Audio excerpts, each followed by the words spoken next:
নমস্কার, আমি শৈলী ভট্টাচার্য। শ্যামলীমা স্বপ্নকথা পেজের থেকে সবারই করি আহ্বান। আমাদের সাথে রয়েছেন রানাঘাটের বিখ্যাত বাচিক শিল্পী চন্দ্রজিৎ প্রামাণিক এবং বিশিষ্ট সঙ্গীত শিল্পী কমলিকা চক্রবর্তী। আমরা আজকে 1 ঘন্টার মহাপর্ব শুনে নেব, কিছু গান, কিছু কবিতা, সাথে কিছু গল্পও করব। আমরা প্রথমে কমলিকাদির একটা গান শুনবো। প্রথমে যে গানটা আমি শোনাবো সেটা হলো, এখন যেহেতু বাইরে বৃষ্টিও পড়ছে, বৃষ্টির সাথে সামঞ্জস্য রেখে কবিগুরুর গান প্রথম শোনাচ্ছি।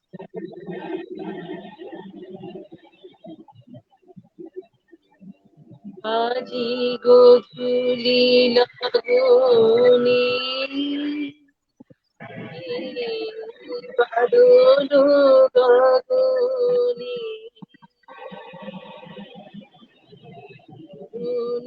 ধ্বনি আমি হৃদয়ে বলি আসি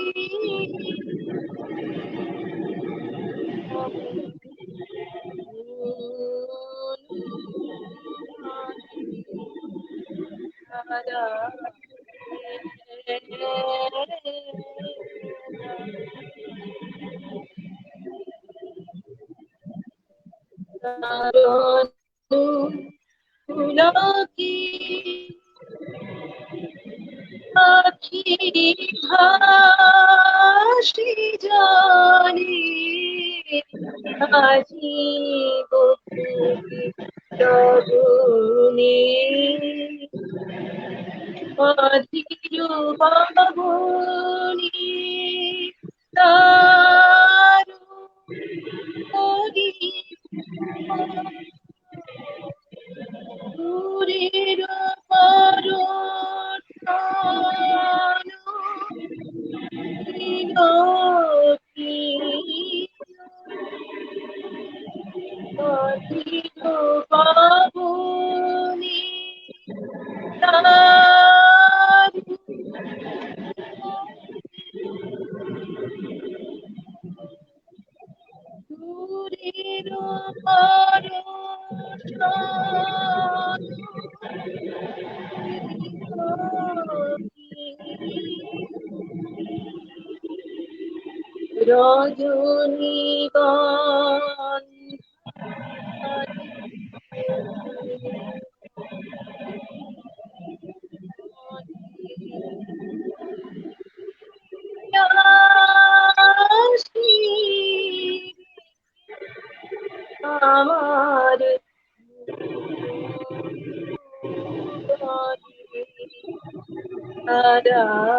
ভাসি জানি আজি গধূলি লগনে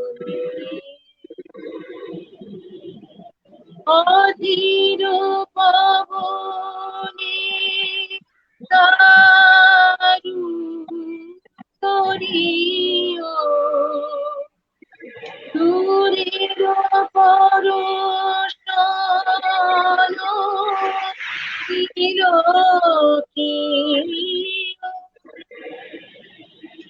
আপন লাগে অঙ্গনারে বুকের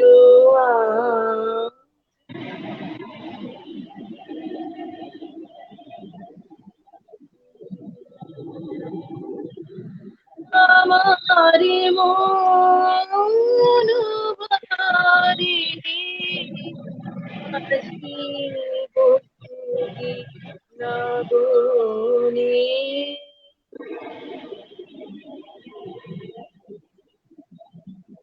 বাহ, আমরা শুনে নেব এবার দাদার কাছ থেকে একটা কবিতা। একজন বলছে sound disturb as well as net problem. এই রে, আগেই তো নমস্কার বলেছি, এবারে বলি শুভ সায়াহ্ন হোক। আরো একটা বিকেল যখন সন্ধ্যের হাত ধরছে, ঠিক সেই সময় শ্যামলিমা স্বপ্ন কথার এই ফেসবুক পেজে আপনাদের সঙ্গে আমার দেখা হলো সহেলী ভট্টাচার্যর আন্তরিক আমন্ত্রণে। ফলে সহেলী ভট্টাচার্যকে আমার পক্ষ থেকে আন্তরিক ধন্যবাদ এবং অভিনন্দন এবং কৃতজ্ঞতা জানাই। আর সেই সাথে যে সমস্ত শ্রোতা দর্শকরা এই ডিজিটাল প্ল্যাটফর্মে, এই ভার্চুয়াল প্ল্যাটফর্মে আমাদের সঙ্গে যুক্ত হয়েছেন, তাদেরকেও জানাই আন্তরিক অভিনন্দন। আজকে আমার সঙ্গে আমার বান্ধবী কমলিকা আছে। কমলিকা আমার শুধু বান্ধবী নয়, ও এপার বাংলা ওপার বাংলা দুই বাংলাতেই সমাদৃত একজন সঙ্গীত শিল্পী। কমলিকা গুরুদেব রবীন্দ্রনাথ ঠাকুরের একটি গান দিয়ে শুরু করেছে। ফলে আমি যে কবিতাটি প্রথমেই চয়ন করেছি সেটিও তাঁরই লেখা। উৎসর্গ কাব্যগ্রন্থের একটি কবিতা, 31 নম্বর কবিতা আপনাদের শোনাবো। আমরা যে সময়টার মধ্যে দিয়ে যাচ্ছি সেই সময়ের সঙ্গে এই কবিতার বক্তব্যের বিশেষ মিল রয়েছে। আজিকে গহন কালিমা লেগেছে গগনে ওগো, দিক দিগন্ত ঢাকি। আজিকে আমরা কাঁদিয়া সুধাই সঘনে ওগো, আমরা খাঁচার পাখি। হৃদয় বন্ধু শুনো গো বন্ধু মোর, আজি কি আসিল প্রলয় রাত্রি ঘোর। চিরদিবসের আলোক গেল কি মুছিয়া, চিরদিবসের আশ্বাস গেল ঘুচিয়া। দেবতার কৃপা আকাশের তলে, কোথা কিছু নাকি বাকি। তোমা পানে যাই কাঁদিয়া শুধাই, আমরা খাঁচার পাখি। ফাল্গুন এলে সহসা দক্ষিণ পবন হতে, মাঝে মাঝে রহি রহি আসিত সুবাস সুদূর কুঞ্জ ভবন হতে। অপূর্ব আশা বহি হৃদয় বন্ধু শুনো গো বন্ধু মোর, মাঝে মাঝে যবে রজনী হইত ভোর। কি মায়া মন্ত্রে বন্ধন দুঃখ নাশিয়া, খাঁচার কোণেতে প্রভাত বসিত হাসিয়া। ঘন মসি আঁকা লোহার শলাকা, সোনার সুধায় মাখি নিখিল বিশ্ব পাইতাম প্রাণে, আমরা খাঁচার পাখি। আজি দেখো ওই পূর্ব অচলে চাহিয়া, কোথা কিছুই না যায় দেখা। আজি কোন দিকে তিমির প্রান্ত দাহিয়া, কোথা পরেনি সোনার রেখা। হৃদয় বন্ধু শুনো গো বন্ধু মোর, আজি শৃঙ্খল বাজে অতি সুকঠোর। আজি পিঞ্জর গুলাবারে কিছু নাহি রে, কার সন্ধান করি অন্তরে বাহিরে। মরিচিকা লয়ে জুড়াবো নয়ন, আপনারে দিব ফাঁকি। সে আলোটুকুও হারাইছি আজি, আমরা খাঁচার পাখি। ওগো আমাদের এই ভয়াতুর বেদনা যেন তোমারই না দেয় ব্যথা। পিঞ্জরুদারে বসিয়া তুমিও কেঁদো না যেন, লয়ে বৃথা আকুলতা।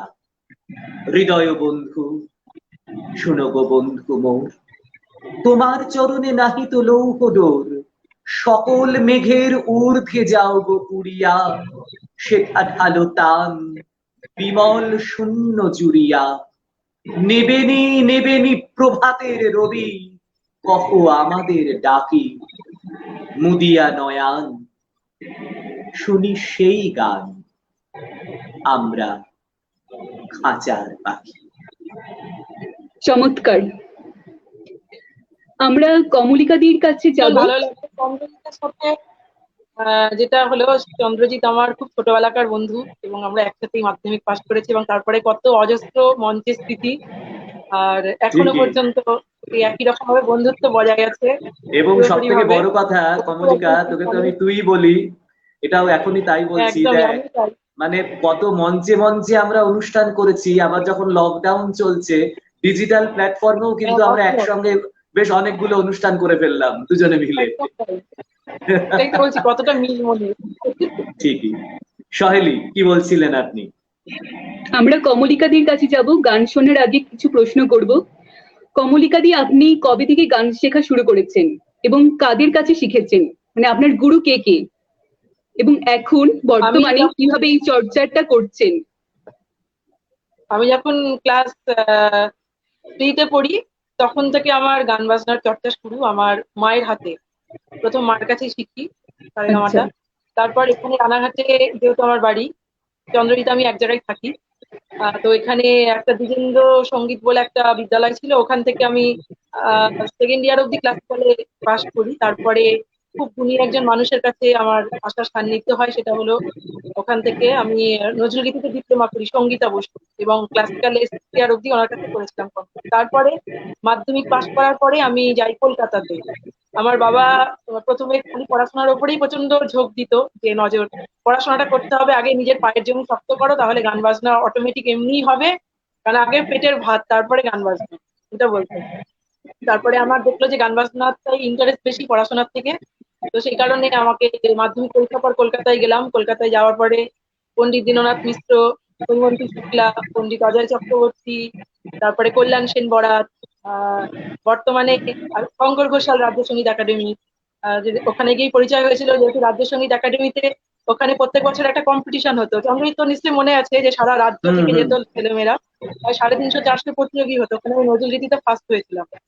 তো তখন আমাকে ওই শঙ্কর ঘোষাল ওখান থেকে, উনি জাজমেন্টে ছিল, তাহলে তুমি এত ভালো গাও, আমি তোমাকে নজরুলগীতি শেখাবো রানাঘাটে। তারপরে উনি এলেন, ওনার সাথে খুব ভালো একটা সম্পর্ক তৈরি হলো, ওখানে নজরুলগীতি, অনেক আধুনিক বাংলা গান, অনেক কিছু শিখেছি। তারপরে ওখান থেকে এখন যার কাছে শিখছিলাম বর্তমানে, এখন তো লকডাউনের জন্য পুরোই বন্ধ, আমি তো যেহেতু বিবাহ সূত্রে বাংলাদেশে থাকি, তো সেহেতু আমি এখানে এসে কলকাতাতে গৌতম ঘোষালের নাম নিশ্চয়ই শুনেছো, গৌতম ঘোষালের কাছে আমি ক্লাস করি এখন এখানে। আর আমার একজন স্যার নাম হলো উনি মূলত তবলা বাজান, কিন্তু এত সুন্দর করে গান বাজনা দেখান যে মানে কোন গানটা কিভাবে গাওয়া যায়, কোন গানটাকে কি ফিল দিয়ে গাইতে হয়, বা কোন স্কেলটা আমার গলায় শুট করবে, বা কি টাইপের গান আমার গলায় ম্যাচ করবে, এগুলো সমস্তটাই উনি আমাকে সুন্দর করে দেখান। আর তাছাড়া বাংলাদেশে যখন ছিলাম তখন ওখানে শ্রদ্ধেয় সঙ্গীত শিল্পী, বিটিভির সঙ্গীত পরিচালক আশরাফ মাহমুদ বলে একজন দাদা ছিলেন, ওনার কাছে আমি কিছুদিন রবীন্দ্রনাথের গানটা চর্চা করেছি। এই হলো গান বাজনা। তাছাড়া বাড়িতে রেওয়াজ করে যাচ্ছে। হ্যাঁ, পন্ডিত জয়ন্ত বোসের ঘরানায় কিছুদিন আমি করেছিলাম ভয়েস ট্রেনিং। এইভাবেই চলছে। আচ্ছা, এখান থেকে একটা গান শুনে নেব। আচ্ছা, আমি শোনাচ্ছি গান, যেটা হলো, আমি আজকে একটুখানি অন্যরকম ভেবেছি। গান শোনাতে গেলে না দেখেছি যখন আর একটা ইনস্ট্রুমেন্ট সাথে থাকে, এই স্টিমারের, ওটা কেটে যায়, ঠিক আছে? এবার জাস্ট আমি সাউন্ডটা নিয়ে নেবো, নিয়ে আমি তারপরে আমি ওটাকে বন্ধ করে দেবো। হ্যাঁ, আমার জাস্ট স্কেলটা পাওয়ার জন্য। আমি কোন পথে যে চলি, কোন কথা যে বলি, তোমায় সামনে পেয়েও খুঁজে বেড়াই মনের চোরা গলি। আমি কোন পথে যে চলি, কোন কথা যে বলি, তোমায় সামনে পেয়েও খুঁজে বেড়াই মনের চোরা গলি।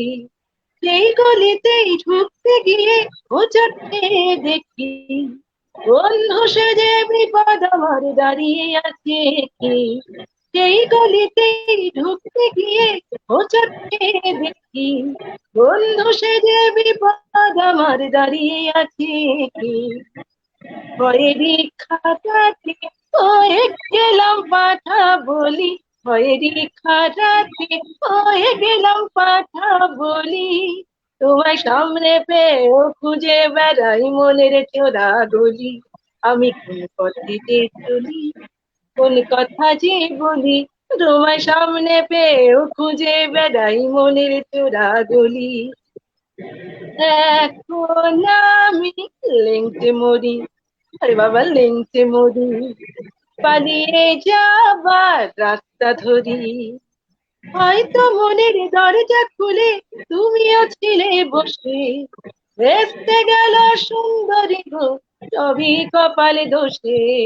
হয়তো মনের দরজা খুলে তুমিও ছিলে বসে, ভেস্তে গেল সুন্দরী গো সবই কপালে দোষে। করেছি কি ভুল নিজেই নিজের দোকানে মলি, করেছি কি ভুল, করেছি কি ভুল নিজেই নিজের দোকানে মলি। তোমায় সামনে পেয়ে ও খুঁজে বেড়াই মনের চোরা গলি, আমি কোন পথে যে চলি, কোন কথা যে বলি, তোমায় সামনে পেয়ে ও খুঁজে বেড়াই মনের চোরা গলি, তোমায় সামনে পেয়ে ও খুঁজে বেড়াই মনের চোরা গলি, তোমায় সামনে পেয়ে ও খুঁজে বেড়াই মনের চোরা গলি। খুব ভালো। খুব সুন্দর হয়েছে। Thank you. আমরা এবার চন্দ্রজিৎদার কাছে যাব। আচ্ছা দাদা, তোমার এই চন্দ্রজিৎ প্রামাণিক থেকে চন্দ্রজিৎ উচ্চারণ হয়ে ওঠার যে দীর্ঘ পথ, সেই পথের কিছু ঘটনা যদি আজকে আমাদের সাথে শেয়ার করো, এবং এই পথের এই যাত্রার অনুপ্রেরণা কে?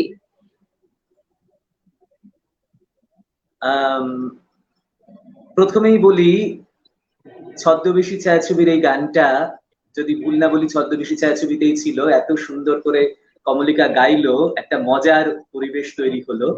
আর এইরকম একটা সুন্দর গানের পরে যেটা বলতে হবে সেটা হচ্ছে চন্দ্রজিৎ প্রামাণিক থেকে কিভাবে চন্দ্রজিৎ উচ্চারণ হয়ে উঠলাম, এটাও কিন্তু বেশ মজারই। আমাকে সহেলি বললেন যে মজার কিছু অভিজ্ঞতা।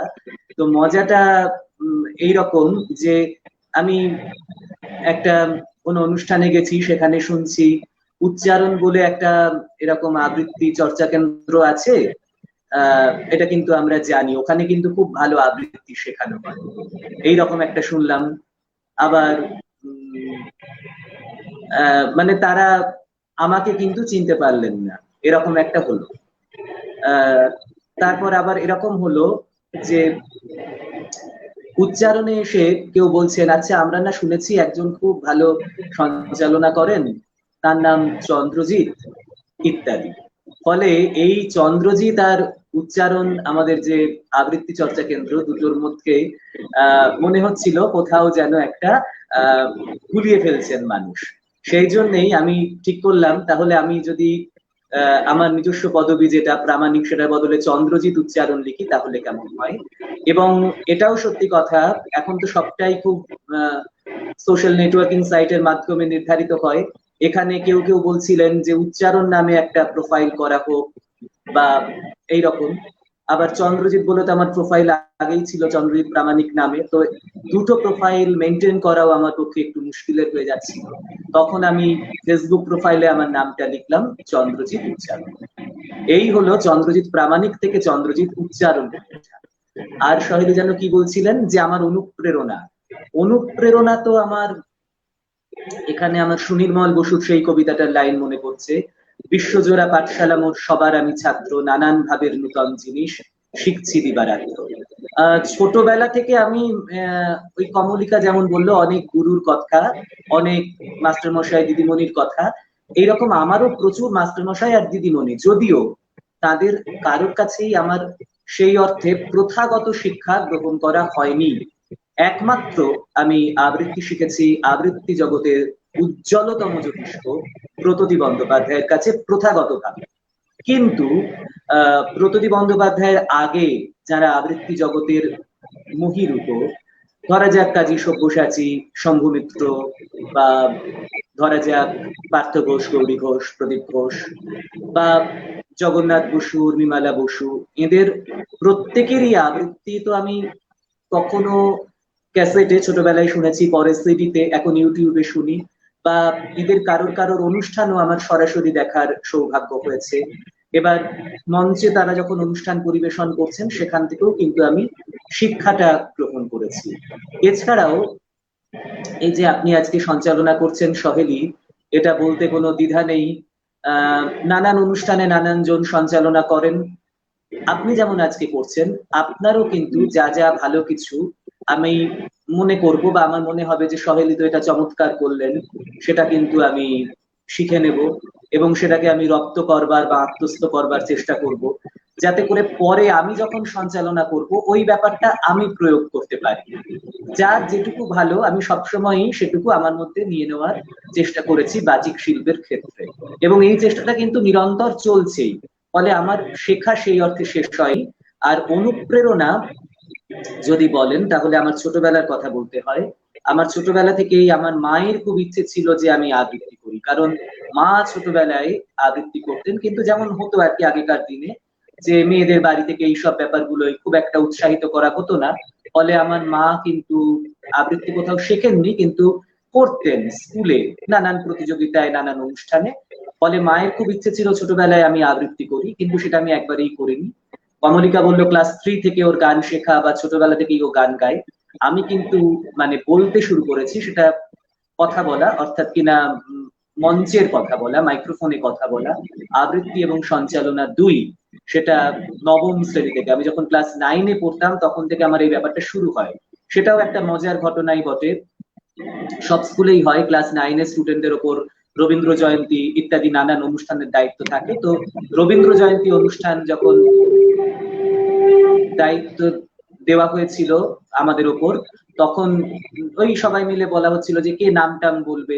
তখন শুধু ঘোষণা ব্যাপারটাই ছিল, তখন কিন্তু সঞ্চালনা ইত্যাদি নানান রকমের এইসব শব্দগুলো আসেনি অতটা বেশি করে। ফলে তখন ওই ঘোষণা কে করবে, তখন ওই আমি, সবাই বলেছিল চন্দ্রজিৎ করুক। আমি স্কুলে ক্লাসে ভালো রিডিং করতে পারতাম বলে, বাংলা লেখা ভালো করতে পারতাম বলে আমার একটা সুনাম ছিল। সেই সূত্রে আমার বন্ধুরা বলে যে তুই বল। তো তখন আমি ওই ঘোষণা করার দায়িত্ব পাই, এবং তখন স্যারদের আমার খুব ঘোষণা ভালো লেগেছিল বলে স্যাররা তারপর যত অনুষ্ঠানই হতো স্কুলে তখন আমাকে বলতেন যে চন্দ্রজিৎ করবে, এবং সেই আমার শুরু। তারও অনেক পরে আমি আবৃত্তি করতে শুরু করেছি। তো যাই হোক, যেটা বলছিলাম যে আমার মায়ের খুব ইচ্ছে ছিল, কিন্তু ছোটবেলায় আমি করিনি। যখন মা শেখাতে চেয়েছেন বা মা আমাকে আবৃত্তির জগতে নিয়ে আসতে চেয়েছেন, কিন্তু যাই হোক সেই ব্যাপারটা কিন্তু পরে আমার মধ্যে এসেছে, এবং সেই জন্য বাবাও উৎসাহিত করেছেন বা সবসময় উৎসাহিত করেন, কিন্তু মায়ের অনুপ্রেরণাটা যেন আমার ক্ষেত্রে একটু বেশি, এটা আমার মনে হয়। আমি কি ঠিকঠাক বলতে পারলাম সোহেলি? আমি একটা কথা বলবো যে এসএল ম্যাডাম একটা কথা সবসময় বলেন যে মানে নিষ্ঠার সাথে কোনো কাজ করলে সাফল্য আসবেই। তো তোমাকে দেখে, আপনাকে দেখে আজকে আমার সেই কথাই মনে পড়ছে। আপনি চাইলে আমাকে তুমিও বলতে পারেন, মানে তাতে আমার কোনো আপত্তি নেই। আচ্ছা, কমলিকা কি একটা আসলে বলছে? এই প্রেমের বাইরে তো তুমি বলতাম দাদা, তুমি কমলিকা কি একটা তারপর বলছে? কমলিকা একটু শুনি। হ্যাঁ, বললি না যে মায়ের উৎসাহে আমি কবিতাটা করেছি, তখন অত বেশি ইন্টারেস্ট ছিল না। আবার ছোটবেলায় কি হয়েছে, আমাকে ম্যাডাম গান শেখাতে আসতো বাড়িতে, আর আমি না পালিয়ে যেতাম। পালিয়ে গিয়ে আমি বলতাম কি, মানে মাটিতে আছাড়ি বিছাড়ি দিয়ে কাঁদতাম যে আমি গান শিখবো না, তুমি চলে যেতে বলো, আমি গান কিছুতেই শিখবো না। হ্যাঁ, তারপরে আমি আমার মা আমাকে ধরে ধরে নিয়ে আসতো, তবুও শিখতাম না, সে কাঁদতাম মাটিতে আছাড়ি বিছাড়ি দিয়ে। এরপরে আমি যখন মাধ্যমিক, মানে তখন গানটাকে ভালো লাগলো, যখন মাধ্যমিক পরীক্ষা দিচ্ছি তখন ওই বড়বাজার মাঠের ওখানে মৌমিতা দি থাকতো না, মৌমিতা বিশ্বাস, মনে আছে? হ্যাঁ হ্যাঁ, রবীন্দ্রসঙ্গীত গাইতেন, রবীন্দ্রসঙ্গীত। হ্যাঁ, মৌমিতা দি গান শুনেছিলাম ওই পাল চৌধুরী বাড়িতে। তো শোনার পরে দেখলাম গান গাইলে তো কত লোক কত প্রশংসা করে, তো কত কি সুন্দর ভালোবাসে ভালো গান গাইতে পারলে। তখন থেকে ওই যে আমার চেঞ্জ হয়ে গেল গান বাজনার প্রতি যে একটা ভালোবাসা, সে তখন থেকেই কিন্তু তৈরি হলো। ঠিকই ঠিকই। হ্যাঁ সহেলি, আপনি বলছিলেন এসএল ম্যাডামের কথা, উনি এখানে কমেন্টও করেছেন। এই প্রসঙ্গে বলি যে শ্যামলী লাহিড়ী ম্যাডাম আমরা বলতাম, এসএল ম্যাডাম। কলেজে যখন আমি পড়েছি, আমি অবশ্য শ্যামলী লাহিড়ী ম্যাডামকে বা দিদিকে আমি চিনি, আমি কলেজে ভর্তি হওয়ার আগে থেকেই ওনাকে আমি জানতাম, বা ওনার প্রতি কি বলবো, আমার একটা অসম্ভব ভালো লাগা, যে মুগ্ধতাটা আমার এখনো একই রকম। মানে কলেজে যখন পড়তাম তখন যে মুগ্ধতাটা আমার ছিল ওনার প্রতি, এখনো একই রকমের মুগ্ধতা। সেই মুগ্ধতা এতটুকু বিন্দু মাত্র কমেনি। তো উনি বা ওনার মতন যারা, মানে যাদের কাছে হয়তো আমি পড়াশোনা করেছি বা যাদের ব্যক্তিত্ব আমায় সবসময় আকর্ষণ করেছে, তাদের কাছ থেকেও কিন্তু আমি সবসময় কিছু কিছু জিনিস শেখার চেষ্টা করেছি। হয়তো ওদের মতো করে পারি না, কিন্তু তবু চেষ্টাটা থাকে আমার। এখান থেকে এই অনুভূতি থেকে একটা কবিতা যেটা ম্যাডামের জন্য ডেডিকেট করবে। এই রে, এই তো একটা কঠিন হলো। তো তুমি বা আপনি যেটা বলছিলেন যে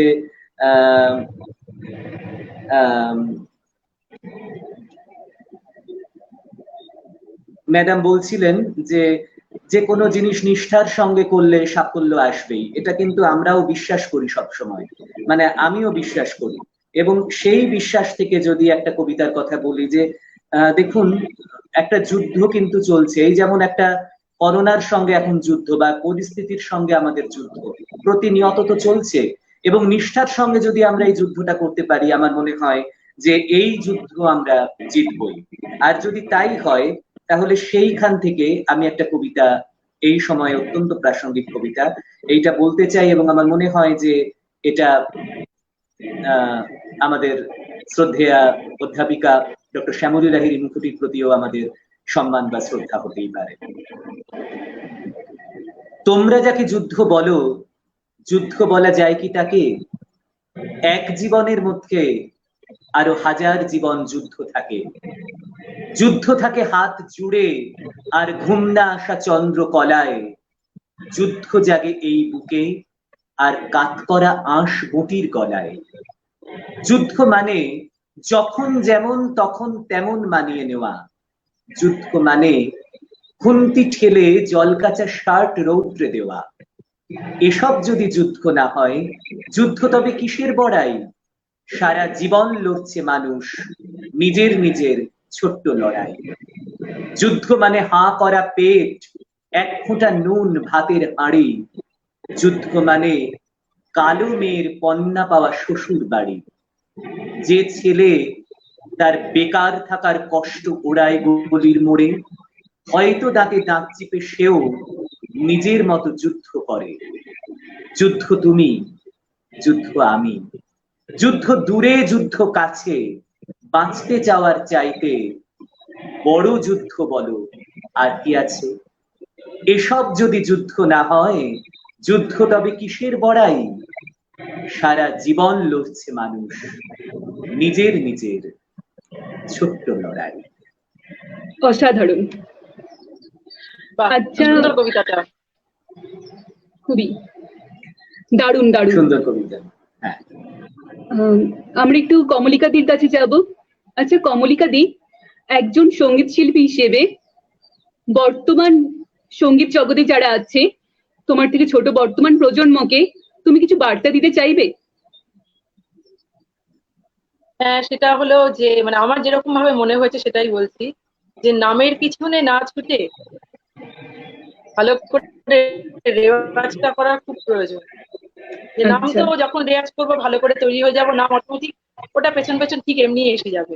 কত বেশি টিভিতে হাইলাইট করা বা অন্যান্য, আমি মঞ্চে আগে প্রথমেই গান শিখেই আমি একদম পুরো স্টেজে গাইতে চলে যাবো, মঞ্চে গাইতে চলে যাব। আমরা অনেক পরে কিন্তু মঞ্চে এসেছি, হ্যাঁ কম্পিটিশন করতাম যে নিজে আরো যাতে জেদটা বাড়ে বা ইত্যাদি, সেটার জন্য কিন্তু আমরা অনেক পরে কিন্তু মঞ্চে এসেছি। যে আগে ভালো করে নিজেকে তৈরি করতে হবে। আমি যদি একটা গান শিখেই মঞ্চে যদি চলে যাই, তাহলে আমার তো শিক্ষাটাই ভালোভাবে সম্পূর্ণ হলো না। প্রথমে আগে বেসিক জিনিসটা, ক্লাসিক্যালটা, ভয়েস ট্রেনিংটা, এগুলো খুব ভালো করেই শিখতে হবে। এগুলো আমি তো মনে হয় যে এতদিন গান বাজনা করে কিচ্ছু গাইতে পারিনি, কিচ্ছু না। যখন মনে হয় যখন মানে হয়তো কোনোদিন কোনো প্রোগ্রামে গেলাম বা এরকম লাইভে থাকার সময়, হয়তো লাইভে অনেকে ঠিকঠাক বুঝতে পারে না, কিন্তু কোনো সময় দেখা গেল একটা কোনো জায়গায় কিছু স্লিপ করে গেল বা একটু বেসুরো লাগিয়ে ফেললাম, এবং সারা দিন ওইটা নিয়ে মনটা খুঁতখুত করতে থাকে যে এ বাবা আজকে আরো তো ভালো হতো, আরো ভালো হতো, যে ব্যাপারটা। তো সেটাই হলো ব্যাপার, যে আমি গান শিখেই সাথে সাথে মঞ্চে চলে এলাম, একটা গান শিখে চলে এলাম, এটা ঠিকঠাক নয়। মোটামুটি ক্লাসিক্যাল এবার ভয়েস ট্রেনিংটা মিনিমাম অন্তত 15 বছর রেওয়াজ করার পর তারপর মঞ্চে আসা উচিত আমার মনে হয়। চন্দ্রিত কি একমত আমার সাথে? অবশ্যই। এবং আমি নিজেও একদম। একমত। কারণ শিল্পীদের হ্যাঁ, মধ্যে সবসময় একটা অতৃপ্তি থাকে এবং ওটা থাকা দরকার।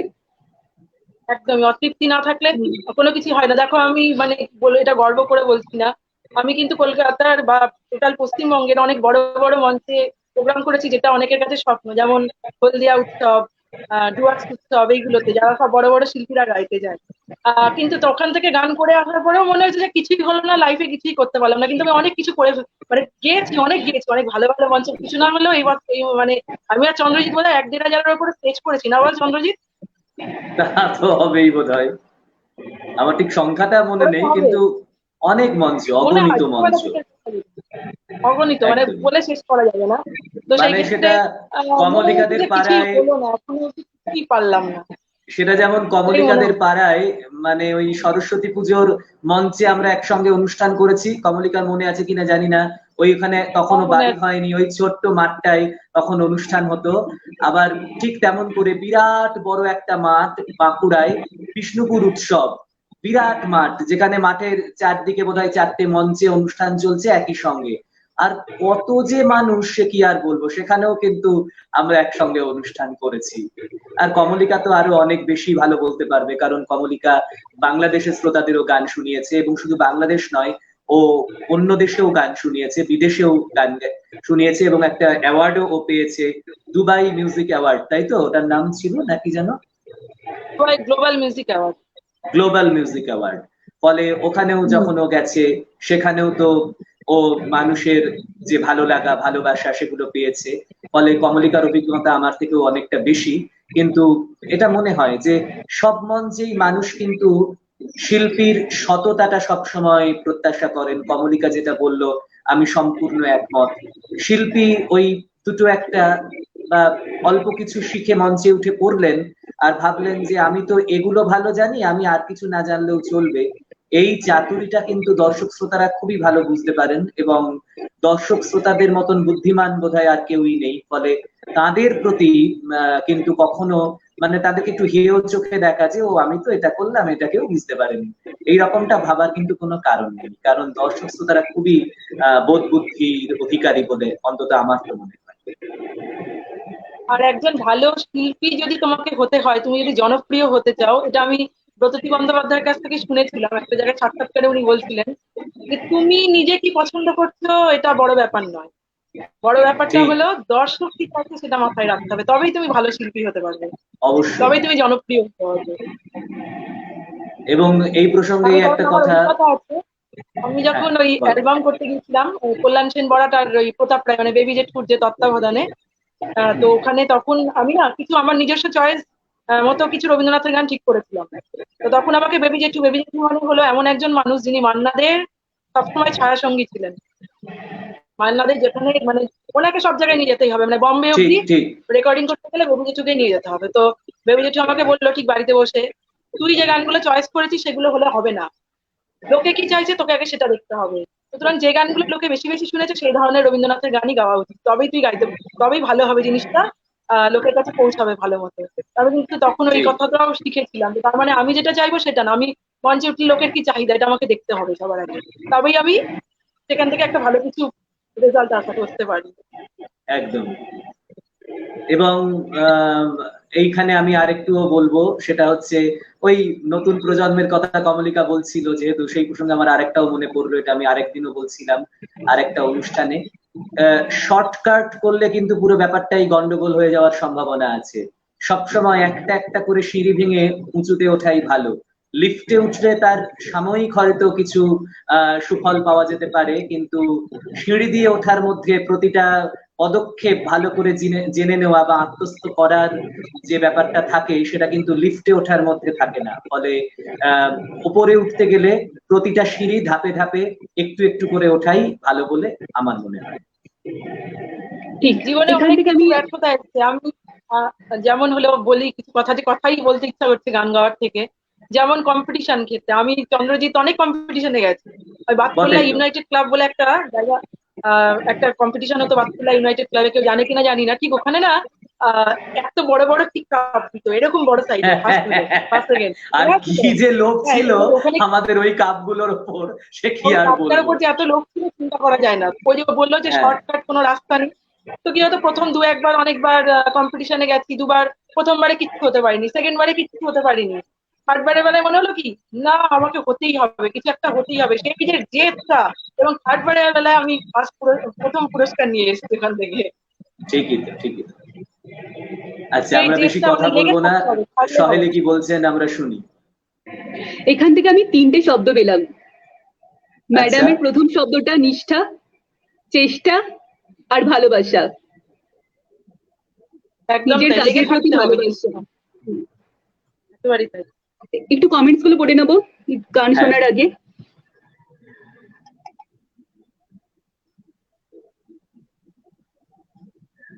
স্বাগতা রায় বলছে বাহ সুন্দর।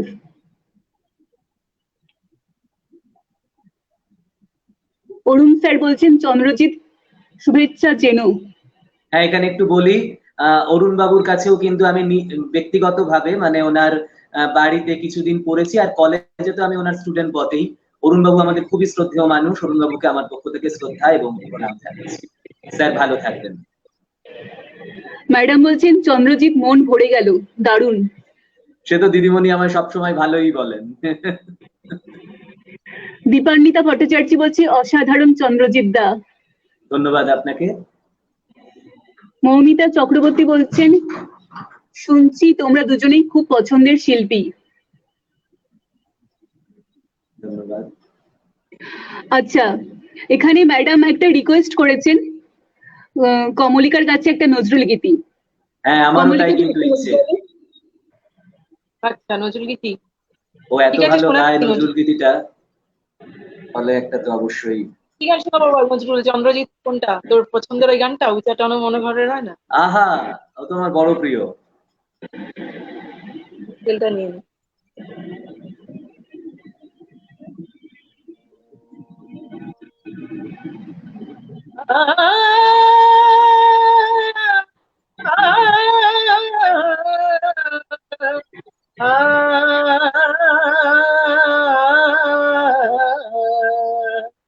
উচ্চাটন মনো ঘরে রয় না প্রিয়া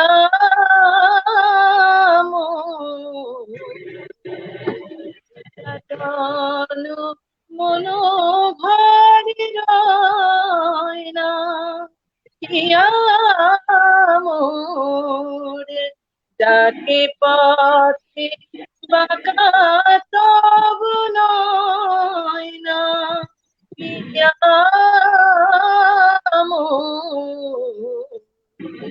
উচ্চাটন মনো ঘরে রয় না তেজিয়ালো কোলাজ দুঃখ সাথে গৃহ কাজ তেজিয়ালো কোলাজ দুঃখ সাথে গৃহ কাজ নিজ গৃহে বনবাস সয় না পিয়া উচ্চাটন মনো ঘরে রয় না লইয়া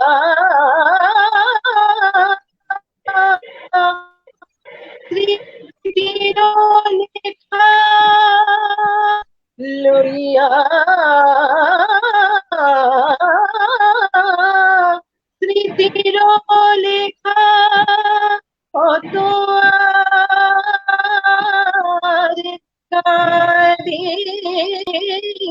একা ভুলে গেলে কাটা কেন যায় না পিয়া মোরে ভুলে গেলে কাটা কেন যায় না পিয়া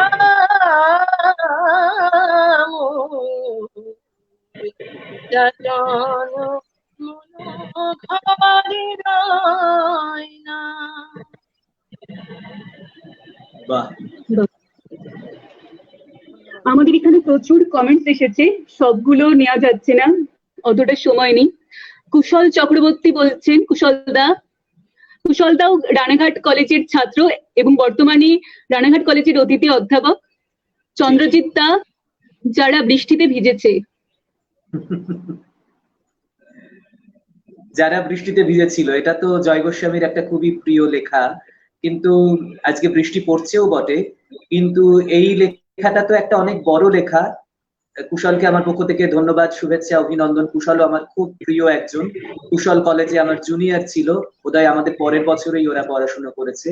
তো এখন কমলিকা তো নজরুল গীতি গাইলো, আমার একটা নজরুল ইসলামের কবিতা বলতে ইচ্ছে করছে। সহেলি, আপনি যদি অনুমতি করেন আমি তাহলে বলতে। অবশ্যই। আর এটাও ঠিক যে পৃথিবীটাকে এখন যেভাবে দেখা হচ্ছে, করোনা পূর্ববর্তী পৃথিবী এবং করোনা পরবর্তী পৃথিবী, দুভাগে ভাগ হয়ে গেল পৃথিবীটা। করোনা এসে আমাদের পুরো আশপাশটাকে কিন্তু বদলে দিয়েছে। এই সময়টাতে আমার কাজী নজরুল ইসলামের সিন্ধু হিন্দোল কাব্যগ্রন্থের একটি কবিতা বলতে ইচ্ছে করছে। এখানে একটু ম্যাডাম লিখেছেন কমলিকা দি, কমলিকা খুব সুন্দর, কমলিকা দি তোমার জন্য অনেক ধন্যবাদ আপনাকে। কমলিকা, তুই কখনো শুনেছিস কিনা জানি না এসএল ম্যাডামের গান। উনি নিজে যে মানে কি ব্যক্তিত্বময়ী একজন মহিলা, এবং মানে পড়ান তো মানে পড়ানোটাও তো অসম্ভব ভালো, সেটাও সত্যি কথা। আর ওনার গান গাওয়াটা তুই কি কখনো শুনেছিস? না বোধহয়। না, আমি শুনিনি, শোনার ইচ্ছা থাকলো। খুব মানে অসাধারণ। আমাদের অনুষ্ঠানে উনি সবসময় থাকেন, বা আমরা ওনাকে পেয়েছি। এই পেজেরও একটা অনুষ্ঠানে বোধহয় উনি গান গেয়েছেন, এবং একটা অনুষ্ঠানে তো এ বাংলার একজন বিশিষ্ট বাচিক শিল্পীর সঙ্গে উনি ছিলেন। সেখানে সেই ব্যাপারটাও কিন্তু খুবই উপভোগ্য হয়ে উঠেছিল শ্রোতা দর্শকদের কাছে। যদি কখনো সুযোগ হয় কমলিকা, এসএল ম্যাডামের সঙ্গে তোর আলাপ হলে আমার ভালো লাগবে। এবং উনি যে কি ব্যক্তিত্বময়ী একজন মহিলা, এবং বিভিন্ন বিষয়ে জ্ঞান আর গান এবং সংস্কৃতির প্রতি ওনার যে কি বলবো অনুরাগ, সেটাও বিশেষভাবে লক্ষ্য করার। আমি তাহলে কবিতাটা বলি সহেলি, আপনার অনুমতি নিয়ে। অবশ্যই। নতুন পথের যাত্রা পথিক, চালাও অভিযান, উচ্চ কণ্ঠে উচ্চারো আজ মানুষ মহিয়ান। চারদিকে আজ ভীরুর মেলা, খেলবি কে আয় নতুন খেলা, জোয়ার জলে ভাসিয়ে ভেলা, পাইবি কে উজান। মাতাল ফেড়ে চলবি মাতাল, স্বর্গে দিবি টান। সবর সাজের নাই রে সবয়, বেরিয়ে তোরা আয়। আজ বিপদের পরশ নেব, নাঙ্গা আদুল গায়। আসবে রণসজ্জা কবে, সেই আশায় রইলি সবে। রাত পোহাবে, প্রভাত হবে, গাইবে পাখি গান। আয় বেরিয়ে সেই প্রভাতে, ধরবি যারা টান। আধার ঘুরে আত্মঘাতী যাত্রা পথিক সব, এ উহারে হানছে আঘাত, করছে কলরব। অভিযানের বীর সেনা দল, জ্বালাও মশাল, চল আগে চল। কুচকাওয়াজের বাজাও মাদল, গাও প্রভাতের গান। উষার দ্বারে পৌঁছে গাবি জয় নব উত্থান। বাহ, চন্দ্রজিৎ দা, তোমার নামের সাথে তোমার গুরু রদতী বন্দ্যোপাধ্যায়ের নাম চলে আসেন। তো রদতী বন্দ্যোপাধ্যায়ের সাথে তোমার বিশেষ কোনো মুহূর্ত যেটা আজও মনে পড়ছে? আমার তো সব মুহূর্তই ওনার সঙ্গে খুবই মনে রাখার মতো বলে মনে হয়। প্রতিটি মুহূর্ত, ওনাকে প্রথম দেখা সেটাও একটা মুহূর্ত। ওনার সঙ্গে মানে প্রথম আমি কথা বলেছি যেখানে, সেটা একটা 25শে বৈশাখের সন্ধে, গলফ গ্রিনে ওনার বাড়ি, সেখানকার একটা রবীন্দ্র জয়ন্তীতে মনে আছে সেই মুহূর্তটা। আর একটা মুহূর্ত, সেটাও একটা বৃষ্টি ভেজা দিনের মুহূর্ত। সল্টলেক কাব্যায়নে বোধহয় সেটা আমার দ্বিতীয় বা তৃতীয় দিনের ক্লাস। সেই দিন প্রচন্ড বৃষ্টি, কাক ভেজা হয়ে সেই ক্লাসে আমি পৌঁছেছিলাম। কলকাতায় তখন যারা শিখতেন বা ওনার পরিচিত ছাত্রছাত্রী, সেদিন তারা বেশিরভাগই আসেনি বৃষ্টির জন্য। কিন্তু বিধাননগর স্টেশন থেকে নেমে সল্টলেকে হাঁটা পথে তখন ক্লাস হতো ডাবল এ ব্লকে, সেখানে আমি ক্লাস করতে গিয়েছিলাম। এবং আমাদের সেই ক্লাসে একটা কবিতা ছিল, কল ঘরে চিলের কান্না। সেই কবিতাটি তো আমি তৈরি করেই গেছিলাম, কারণ নতুন নতুন তখন শিখছি, ফলে আরো বেশি আগ্রহ, আরো বেশি আকর্ষণ ছিল।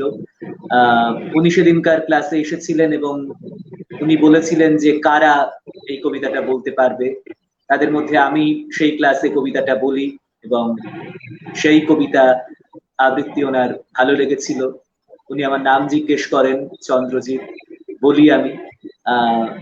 সেই বোধহয় উনি আমাকে মানে কি বলবো ভালো করে চিনলেন, কারণ তার আগে তো ওনার সঙ্গে কত মানুষ কথা বলেন, মনে রাখা সম্ভাবনা, বা কত ছাত্রছাত্রী অগণিত বিভিন্ন শাখায় সকলকে মনে রাখা হয়তো সম্ভব নয়, কিন্তু সেই প্রথম এটা আমার মনে আছে। আর আরেকটাও মনে আছে, আমি সুদীর্ঘ 7 বছর ওনার কাছে নিয়মিত আবৃত্তির ক্লাস করেছি। তারপরে নানান অসুবিধার কারণে আমি একটু অনিয়মিত হয়ে যাই এবং আমি দিদিকে বলি যে এখন আমি আর আসতে পারছি না, যোগাযোগটা থাকবে। তারপরে তো এখনো আমি নানান অনুষ্ঠানে যাই বা বিভিন্ন সময় দেখা হয়, কথা হয়, মঞ্চেও দেখা হয়েছে বেশ কয়েকবার। কিন্তু একটা কাজ হচ্ছিল এসো আবৃত্তি করি, ওনার 200 জন ছাত্রছাত্রীকে নিয়ে একটা সিডি প্রকাশিত হবে। এই খবরটা তখনকার অন্য ছাত্রছাত্রীদের মাধ্যমে আমার কাছে এসে পৌঁছয় এবং দিদিকে আমি ফোন করি যে দিদি আমি এই কাজটাতে থাকতে চাই। তখন কিন্তু আমি নিয়মিত ক্লাস করতাম না, মানে তখন ওই 7 বছরের পরের ঘটনা এটা। সেটাও বেশ অনেক বছর হয়ে গেছে, কিন্তু সেই সময় দিদি আমাকে বলেন হ্যাঁ তুই চলে আয়, অমুক দিন অমুক সময় রিহার্সাল আছে। আমি যাই। তো তখন যারা রিহার্সাল করছে বা নিয়মিত ছাত্রছাত্রী তাদের মধ্যে আমি অংশ নিই এবং দিদি তখন বলেছিলেন যে চন্দ্রজিৎ অনেক দূর থেকে আসে, রানাঘাট থেকে, কিন্তু ও এই সিডিটার রেকর্ডিং এর খবর পেয়ে দেখো চলে এসেছে। তো অতজন ছাত্রছাত্রীর মাঝখানে যারা নিয়মিত তখন ক্লাস করছে তাদের মধ্যে আমাকে আলাদা গুরুত্ব দিয়ে বলাটা, এটাও তো আমার নিশ্চয়ই মনে আছে। সেই রেকর্ডিংটা HMVর স্টুডিওতে হয়েছিল এবং তারপর তো সিডিও বেরিয়েছিল। ওটার একটা ইউটিউবেও রয়েছে, ব্রততী পরম্পরা ইউটিউব চ্যানেল থেকে ওটা দেওয়াও হয়েছে কিছুদিন আগে, আমি দেখছিলাম। সেখানেও আমার ছবি ইত্যাদি আছে। সেই ছবিগুলো আমার কাছে নেই, কিন্তু সেই রেকর্ডিং এর ছবিগুলো আমি ইউটিউবে দেখলাম। এটা দেখে তো আমার বেশ ভালোই লেগেছে। এইরকম নানান কিছু আছে। আর তাছাড়া তোমার অনুষ্ঠানে, উচ্চারণের অনুষ্ঠানেও তো উনি এসেছিলেন নজরুল মঞ্চে। হ্যাঁ হ্যাঁ হ্যাঁ হ্যাঁ, উনি আমাদের অনুষ্ঠানেও এসেছিলেন। শেষ যে উচ্চারণ উৎসব হয়েছিল আমাদের নজরুল মঞ্চে, সেখানে উনি প্রধান শিল্পী ছিলেন। এবং এটাও সত্যি কথা, সেই সময় উনি প্রচন্ড অসুস্থ ছিলেন। এমনকি ওনার সঙ্গে আমার সমস্ত কথা মাস 2 আগে বোধহয় যখন চূড়ান্ত হয়ে গেছে, তারপর উনি আমাকে ফোন করেন তারপরে পরে, চন্দ্রজিৎ আমার শরীর খুব খারাপ, আমি বোধহয় যেতে পারবো না, দিনটা পিছিয়ে দে, নয় প্রোগ্রামটা ক্যান্সেল করলেই ভালো হয়। কিন্তু সেটা যাই হোক আমি করিনি। আমি বলেছিলাম দিদি আপনি অসুস্থ, কিন্তু আমরা তো চাই যে আপনি যত তাড়াতাড়ি সুস্থ হয়ে উঠুন। বলছে শরীরের ব্যাপারে এটা কি বলা যায়? আমি বললাম একটা ঝুঁকি আমি নিলাম, আমি চাইবো আপনি এর মধ্যে সুস্থ হয়ে যাবেন এবং আসবেন।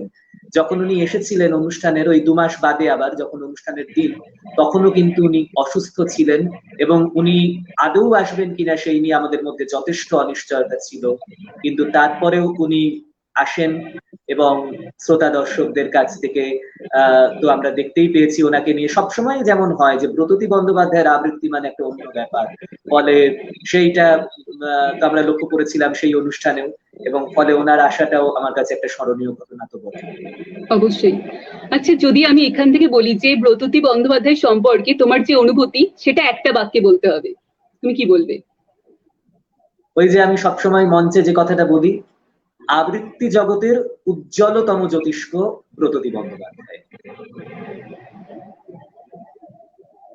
এই একটি লাইন। এর পাশাপাশি আমি বারবারই বলছি যে উজ্জ্বলতম জ্যোতিষ্ক। দেখো বা দেখুন যাই বলি, যে আমাদের অনেক তো আছে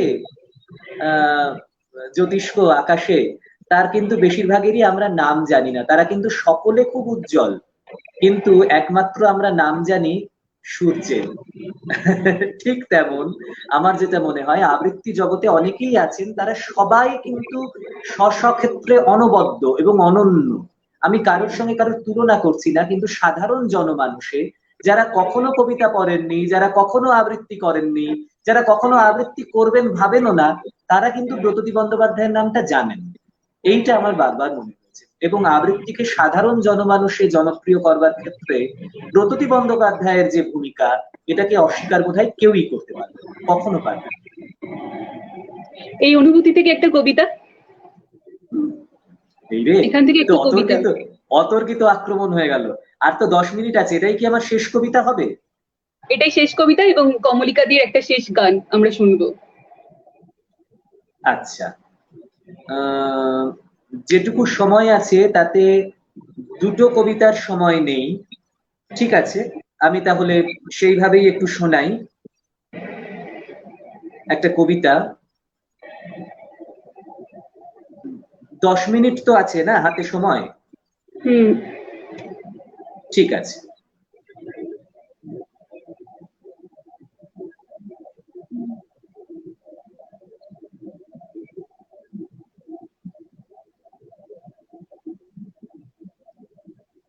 আমি আসলে শোনাতে চাইছি এই সময়েরই একটি প্রাসঙ্গিক কবিতা, এবং আমার মনে হয় এই কবিতাটাও ভালো লাগবে। আমাদের সকলেরই অত্যন্ত প্রিয় কবি এই সময়ের শ্রীজাত বন্দ্যোপাধ্যায়। শ্রীজাত বন্দ্যোপাধ্যায়ের একটি লেখা আমার শোনাতে ইচ্ছে করছে। এই যুদ্ধের দিনগুলো পেরিয়ে যেতে তুমি বন্ধুর মতো কিছু সাহস দিও। ওই সঞ্চয় ফুলে আছে সময় খেতে, সেই শস্যের রং আজও অতুলনীয়। কিছু সাহস দিও। এই অন্ধকারের রাত সহ্য হলে যেন পৌঁছে যাবই, শুধু হাতটা ধরো। হাওয়া উথাল পাথাল, পথে নিশান দোলে, দেখো মিলে যাবে বন্দর গ্রাম শহর। শুধু হাতটা ধরো। ওই পশ্চিমে ডোবে দিন শেষ প্রহরে, তুমি শান্ত কোলের কাছে থাকবে বলো। ভাঙে কাজের ডানার ছায়াতে পান্তরে, নামে একলা চোখের মতো অস্তা চলো। কাছে থাকবে বলো। আছে শেষটা কোথায় সেটা কেউ জানে না। দেব ভুলের মাসুল তবু যেও না ভুলে, হবে নতুন মশাল হাতে দুনিয়া চেনা। যদি পোড়াও এ হাত রেখো ছাই আঙুলে, তবু যেও না ভুলে। এই যুদ্ধের দিনগুলো পেরিয়ে গেলে যারা থাকবে আবার যেন করবে প্রিয়। তুমি অন্ধকারের রাতে ইচ্ছে চেলে কিছু সাহস দিও, কিছু সাহস দিও। আমাদের দেখা হোক মহামারী শেষে, আমাদের দেখা হোক জিতে ফিরে এসে, আমাদের দেখা হোক জীবাণু ঘুমালে, আমাদের দেখা হোক সবুজ সকালে, আমাদের দেখা হোক কান্নার ওপারে, আমাদের দেখা হোক সুখের শহরে, আমাদের দেখা হোক হাতের তালুতে, আমাদের দেখা হোক ভোরের আলোতে, আমাদের দেখা হোক বিজ্ঞান জিতলে, আমাদের দেখা হোক মৃত্যু হেরে গেলে, আমাদের দেখা হোক আগের মতো করে, আমাদের দেখা হোক আগের মতো করে, আমাদের দেখা হোক সুস্থ শহরে। বাহ, খুব ভালো। ধন্যবাদ। সত্যি আমি একটা কথা শুধু বলতে চাই, সেটা হচ্ছে শ্রীজাত বন্দ্যোপাধ্যায়ের লেখার সঙ্গেই আমি জুড়ে দিলাম এখনকার অত্যন্ত প্রচলিত সায়ন দাসের এই লেখাটি। ফেসবুকে খুবই জনপ্রিয় হয়েছে। তার কারণ আমরা সবাই চাই যে আমাদের ডিজিটাল প্ল্যাটফর্মে এই ধরনের অনুষ্ঠান নিঃসন্দেহে খুবই জনপ্রিয় হয়েছে ভার্চুয়াল মিডিয়াতে, কিন্তু আমরা চাই আমাদের দেখা হোক মঞ্চে। তাই তো কমলিকা? কমলিকা কি বলবে? কমলিকা নিশ্চয়ই আমার সঙ্গে একমত হবে, কারণ যত যাই হোক এই ধরনের অনুষ্ঠান যতই হোক আমরা মঞ্চে ফিরতে চাই, কারণ খাঁচায় আমরা থাকতে চাই না, আমরা মাচায় ফিরতে চাই।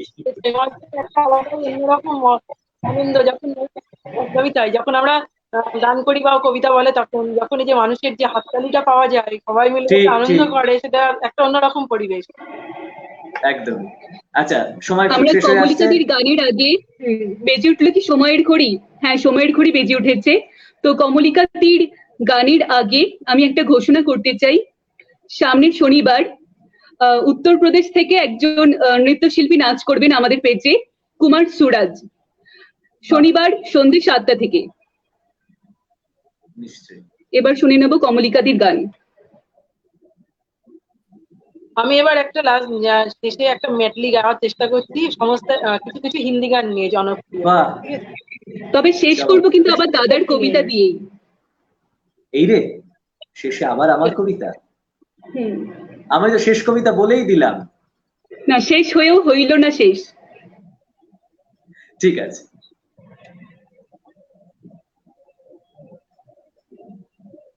वक्त के सितम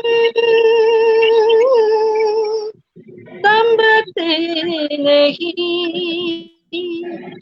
ओ आज है यहाँ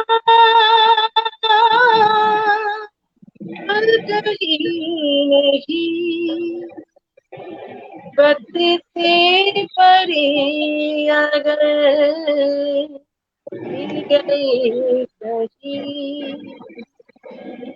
मेरी आज ही पहचान है,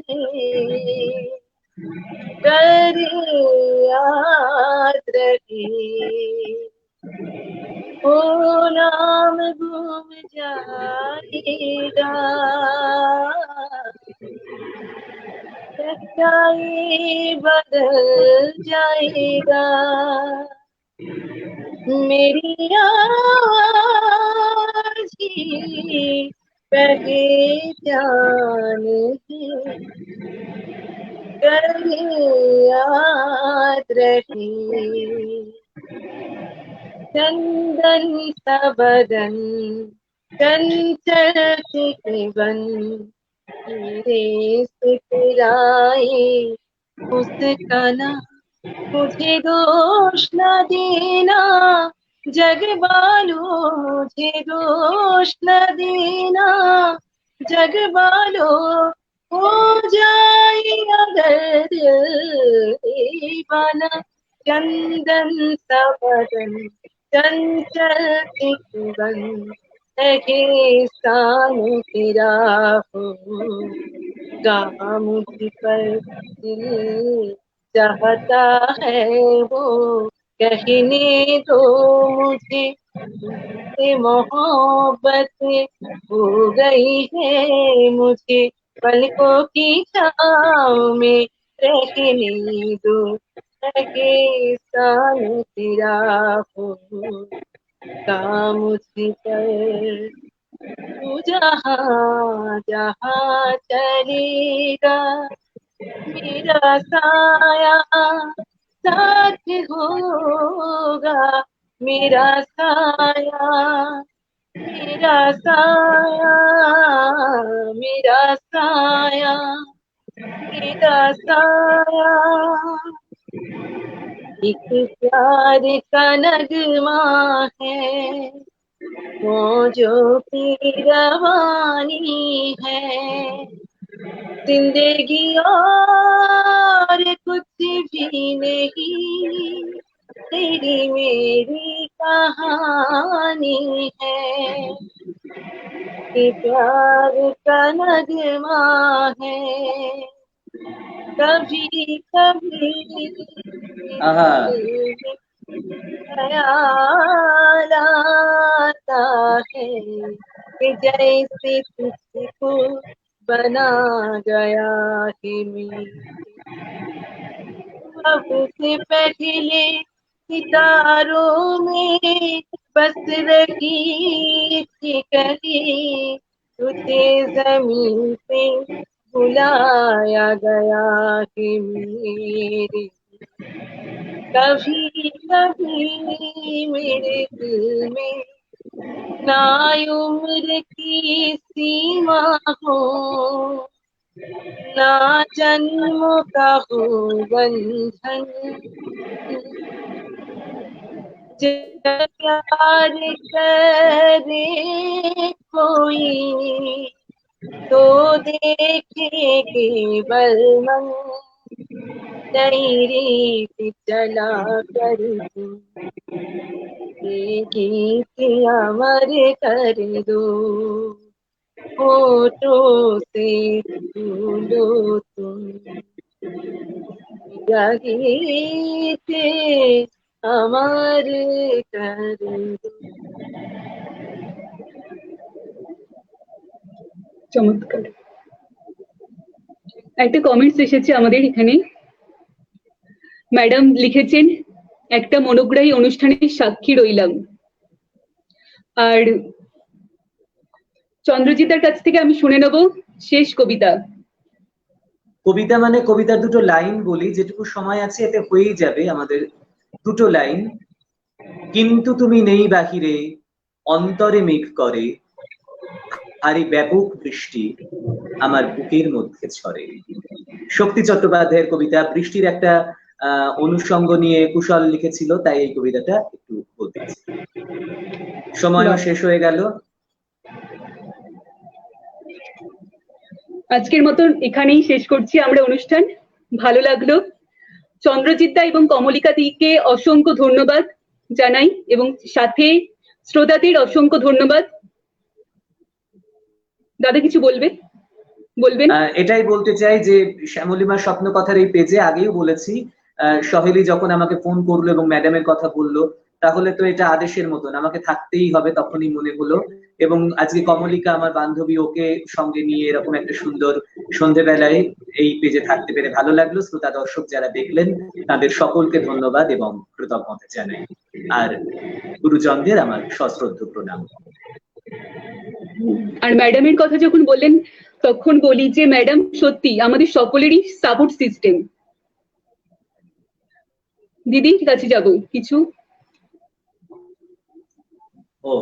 সকলকে বলবো এই কথাটাই যে সকলে ভীষণ ভালো থাকুক এবং সুস্থ থাকুক, অবশ্যই সাবধানে থাকুক। আর তার সাথে তোমাকেও জানাচ্ছি অজস্র কৃতজ্ঞতা যে এরকম একটা সময় তোমাদের মতো লোকেরা অনেক প্ল্যাটফর্ম আমাদেরকে সুযোগ করে দিচ্ছে মানসিক ভাবে শান্তি লাভের জন্য। আর তার সাথে কি যখন লাইভ গুলো হচ্ছে আমরা একটু সাজগোজ করার সুযোগও পাচ্ছি, সাথে মানে ভালো থাকছি মানসিক ভাবে।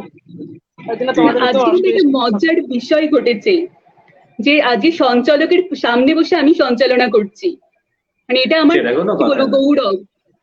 আমি যদিও সঞ্চালক নই। নমস্কার। নমস্কার।